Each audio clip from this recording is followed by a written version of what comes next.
Pois bem, aqui as senhoras e os senhores têm claramente hoje colocado na Constituição Federal um novo paradigma para a atuação das atividades de arrecadação. As senhoras e os senhores, como carreiras de Estado que são nessa área, têm o dever de discutir e de sugerir a forma, o modelo e dialogar com os órgãos de Estado sobre como implementar esse modelo e como colocá-lo em prática. Nessa dimensão que, como está na Constituição, leva a uma relação das várias receitas, a Receita Federal com as receitas dos estados, do Distrito Federal e dos municípios, inclusive com esse compartilhamento de dados fiscais que a Constituição Federal, com a emenda 42, passou a permitir, uma atuação mais integrada. A própria criação da Super-Receita, ela teve exatamente como premissa essa ideia de se ter um instrumento de arrecadação, um órgão de arrecadação, uma instituição arrecadatória mais eficiente, mais integrada e que tivesse, portanto, uma maior condição de atuar na atividade de arrecadação.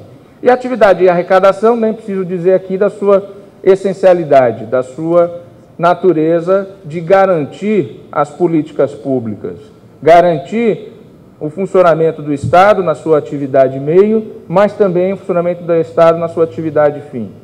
Ao se falar numa Constituição como a brasileira, uma Constituição programática, em que estabelece metas e políticas públicas a serem implementadas, isso é necessário que haja recursos a viabilizar essas políticas. E para haver esses recursos, é necessário que se arrecade. E para se arrecadar, é necessário, portanto, que se tenha no Estado um órgão que tenha essa função e ele seja aparelhado para isso. As políticas públicas estabelecidas na Constituição, as senhoras e os senhores também sabem, cada dia mais se chega a uma posição do Supremo Tribunal Federal no sentido de que elas são para serem executadas. Elas não estão lá apenas como metas ideológicas ou como metas políticas que a possibilidade ou não do Estado arcar pode ser uma exceção ao seu cumprimento.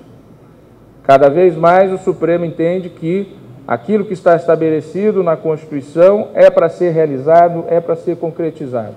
E é evidente que isso impõe que o Estado tenha uma máquina de arrecadação cada vez mais eficiente, cada vez mais atuante, no sentido de poder atender a essas demandas, mas também, como disse aqui o ministro Gilmar Mendes, respeitando os direitos e garantias individuais e principalmente o direito da igualdade, ou seja, todos aqueles que estão numa mesma situação de tributação, eles devem sofrer a devida atenção para que todos paguem os seus impostos. Até porque isso também, se não houver uma atividade que seja uma atividade de atuação coordenada e que leve em conta isso, ela acaba até por interferir na concorrência dentro do mercado, beneficiando uns, prejudicando outros. O que eu gostaria aqui de abordar também com as senhoras e com os senhores, dentro dessa nova premissa da arrecadação tributária e dentro da ideia de valorização das carreiras, é uma discussão que eu sei que ocorre no seio das carreiras, e falei isso lá em Foz do Iguaçu, que é a questão da autonomia.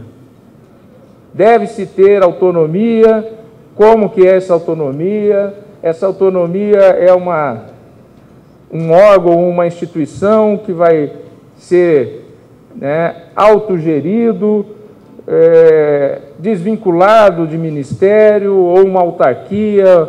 Que tipo de autonomia seria essa? E aqui, quando eu abordei esse tema, e volto a falar aqui, se as senhoras e os senhores ficarem discutindo autonomia pela autonomia e enfrentarem esse tema da lei orgânica a partir da premissa de que discutir autonomia é algo que não pode, de maneira alguma, ser aberto mão dele, dificilmente uma proposição, um projeto de lei que vá tratar da lei orgânica do sistema tributário, da carreira tributária, do fisco, vai andar. Vai andar.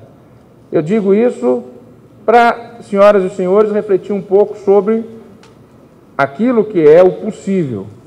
Aquilo que é o possível.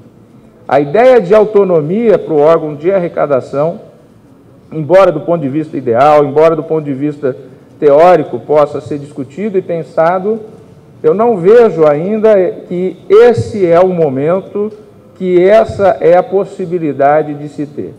Mas mais do que isso, e eu falo isso também lá na AGU, quando os advogados da União, os procuradores federais da Fazenda Nacional discutem a ideia de autonomia. Muito mais do que ter uma autonomia colocada na Constituição, colocada na lei, colocada em algum regulamento, uma instituição se faz grande pela sua competência, pelo seu mérito, pela sua atividade, pela sua excelência do trabalho, e é aí, com esse trabalho, com o fato de mostrar o retorno que ela dá para a sociedade, é que essa autonomia acaba acontecendo na prática. Essa autonomia, ela se impõe com a atuação das senhoras e dos senhores. Não adianta ter, não é, Zélia? Às vezes, na Constituição até tem instituição que tem autonomia, mas cujo chefe fica conhecido como engavetador geral, não é? É um fato. Muitas vezes não adianta estar lá autonomia se você tem uma instituição que, apesar de estar escrito na Constituição o direito à autonomia, ela não o exerce na prática. Esse exercício da autonomia, quem faz são os integrantes, os membros da instituição. Os membros da instituição são as senhoras e os senhores. São as senhoras e os senhores que vão, então, estabelecer essa situação em que a sociedade vai dar esse reconhecimento à essencialidade da atuação da área tributária, da essencialidade da função que as senhoras e os senhores exercem. É evidente que a função de fiscal não é daquelas mais populares. É evidente, isso é fato, né? Se formos lá na Bíblia, lá os cobradores de impostos já não eram lá bem vistos, não é mesmo? Não eram lá bem vistos. Agora, isso também faz parte de um trabalho que as senhoras e os senhores têm que fazer de mudar a perspectiva do olhar da sociedade para a atividade de fiscalização. Essa mudança de olhar passa por um trabalho, inclusive, de marketing, de propaganda, no sentido de que a sociedade entenda que a função do cobrador de imposto é uma função de defesa do cidadão, é uma função de defesa do contribuinte, que o Estado precisa desses recursos para aplicar na atividade pública. Isso nós temos feito lá na Advocacia Geral da União, porque o advogado público também era visto como aquele que dizia não aos direitos do cidadão, era aquele que recorria por recorrer dos direitos do cidadão e que inviabilizava, portanto, que o cidadão obtivesse os seus direitos na justiça. É necessário mostrar que essa atividade é essencial na defesa do Estado. É necessário que as pessoas compreendam que essas atividades, elas são atividades de defesa do cidadão. São atividades para garantir que os direitos e garantias individuais sejam efetivamente concretizados na atividade meio do Estado e também que as políticas públicas, principalmente as de caráter social, na área de educação, saúde, sejam implementadas.